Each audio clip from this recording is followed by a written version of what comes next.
आदरणीय सभापति महोदय, बजट 2023-24 में कुल प्राप्तियां करीब 27 लाख करोड़ रुपए और कुल व्यय 45 लाख करोड़ रुपए होने का अनुमान लगाया गया है।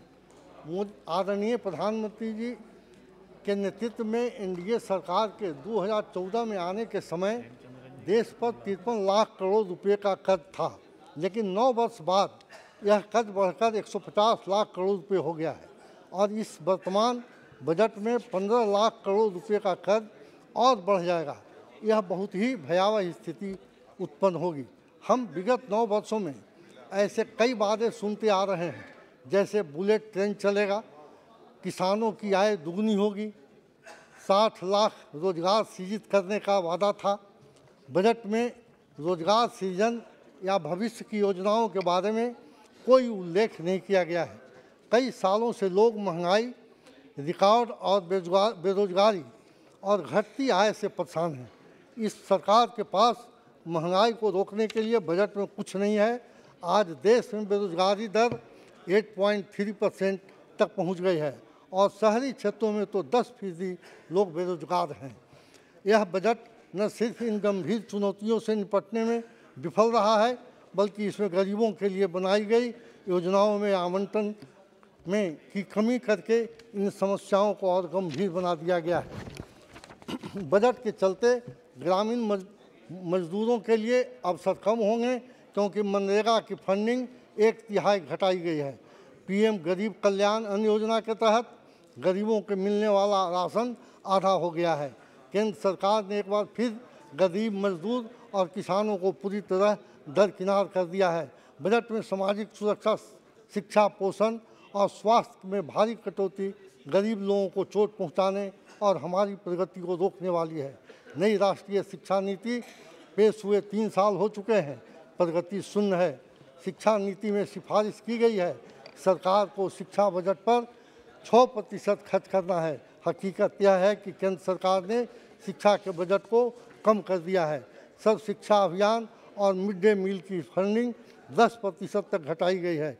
इस बजट में अपर्याप्त फंडिंग और बढ़ती महंगाई का यह खतरनाक जोड़ सीधे सीधे गरीब और वंचित बेसहारा लोगों को नुकसान पहुंचा रहे हैं। सभापति महोदय, 2000 में झारखंड को बिहार से अलग करने के बाद से ही बिहार को विशेष राज्य का दर्जा देने की मांग हो रही है। बिहार विभाजन के कारण 67% राजस्व स्रोत झारखंड में चला गया और 33% बिहार में रह गए, जबकि आबादी 65% बिहार में रह गए। महोदय, राज्य के लगभग 32% परिवारों के पास जमीन नहीं है। राज्य की 52% आबादी गरीबी रेखा से नीचे रहती है। इन सब चुनौतियों के बावजूद बिहार में आदरणीय मुख्यमंत्री जी नीतीश बाबू के नेतृत्व में पिछले 15 वर्षों से अधिक समय से लगातार वित्तीय विवेकशीलता दिखाई है। प्रति व्यक्ति आय बढ़ी है, लेकिन वह संतोषजनक नहीं है। बिहार के विकास के लिए केंद्र सरकार ने कभी चिंता नहीं की है। सभापति महोदय, फलस्वरूप बिहार प्रति व्यक्ति आय, जीवन यापन, मानव विकास जैसे सूचकांक में राष्ट्रीय औसत से नीचे है। बिहार विशेष राज्य का दर्जा प्राप्त करने का हकदार है, इसलिए बिहार को विशेष राज्य का दर्जा मिलना चाहिए। सीमित संसाधन के बावजूद नीतीश बाबू की अगुवाई में बिहार सरकार अपने नागरिकों के जीवन स्तर को सुधारने के लिए हमेशा तत्पर हैं। सभापति महोदय, स्वर्गीय कर्पूरी ठाकुर जी को भारत रत्न दिया जाए, इसका रिकमेंडेशन बिहार विधानसभा और बिहार सरकार ने भी किया है। मेरा केंद्र सरकार से विनती है, आदरणीय प्रधानमंत्री से आग्रह है कि कर्पूरी ठाकुर जी को भारत रत्न दिया जाए। एक सेकंड, अब मैं अपने संसदीय क्षेत्र जहानाबाद के लिए भारत सरकार से कुछ आग्रह करता हूं। जहानाबाद अरवल को आकांक्षी जिला में शामिल किया जाए। जहानाबाद जिले में नमामि गंगे योजना को शामिल करके मेरे संसदीय क्षेत्र के सभी नदियों की उड़ाही कर तटबंध मरम्मत और स्लूइस गेट निर्माण कराया जाए। मैंने रेल से संबंधित बहुत सारे प्रतिवेदन रेल मंत्री जी को दे रखा है।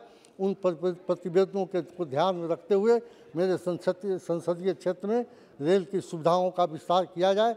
जहानाबाद में केंद्र प्रायोजित खेल इंस्टीट्यूट खोला जाए।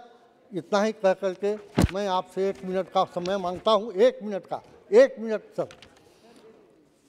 ज़्यादा समय नहीं लेते हुए मैं केंद्र सरकार से मांग करता हूं कि सभी योजनाओं में 100% फंड केंद्र सरकार का होना चाहिए, क्योंकि हमारे देश के अधिकतर प्रदेश आर्थिक रूप से सक्षम नहीं हैं। योजनाओं का नाम नाम तो भारत सरकार के रहता है, लेकिन राज्यों को पैसा लगाना पड़ता है। इस बारे में हमारे आदरणीय मुख्यमंत्री जी समय समय पर अपनी बात रखते रहे हैं और केंद्र सरकार को बिहार राज्य के हित में उन मांगों को पूरा करना चाहिए। मेरा केंद्र सरकार से आग्रह है कि आज की तिथि में श्री एन के प्रेमचंद्रन जी प्रपोजल आए हैं। Thank you very much.